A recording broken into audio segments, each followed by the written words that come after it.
As I have a little distillery in Switzerland, the idea of making a bottled and bond whiskey has crossed my mind, and I've thought about it quite a bit. But you then run into this problem. Where can I get a bonded warehouse? Because it's not that easy to just put a lock on a barn and say, hey, this is now a bonded warehouse. My whiskey's been aging in there for 4 years. It's bottled and bond. A distillery actually needs to take quite a few more steps. In fact, not everybody can even qualify for a bonded warehouse. If you're a smaller distillery, you've got no chance. This is because to qualify to have your own bonded warehouse, you need to have over 250,000 wine gallons of bulk spirits in storage. 250,000. That's a lot of whiskey. And this means that bonded warehouses are actually only a thing for large distilleries. So how are smaller distilleries like Ring & Brown making bonded whiskeys? Because I spent quite some time researching this. Essentially, there are ways for you to petition and to come up with enough of a reason to be able to be granted a bonded warehouse. But realistically, this is probably not going to happen. And what you're going to have to end up doing is partnering either with other distilleries or renting out space in somebody else's bonded warehouse.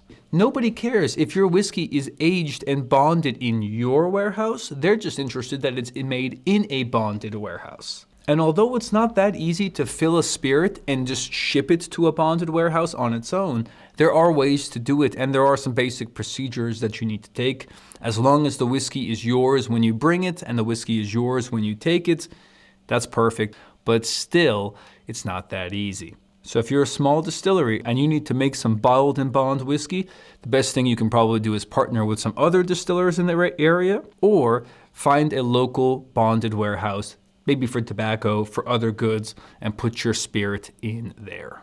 I hope that's answered a question that I know I had for a while and I spent quite some time looking for the answer of. As an example, being in Switzerland, the Zurich airport has a bonded warehouse that I can use. Now, it costs a bit more money than the place I have here, but it's a possibility. And if I want to make a bonded whiskey, that's what I'm going to have to do.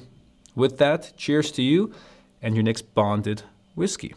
Quick fun fact, the Wright & Brown kind of bottle which I have here, which is actually a single malt whiskey made in Berkeley, California, boasts to have been the first actual under US government supervision bottled in bond single malt whiskey. I don't know if you can get this specific release anymore. This one here was actually bottled in 2023 and was cask number 84, of course, 100 proof, 50% ABV, and it's aged 4+ years.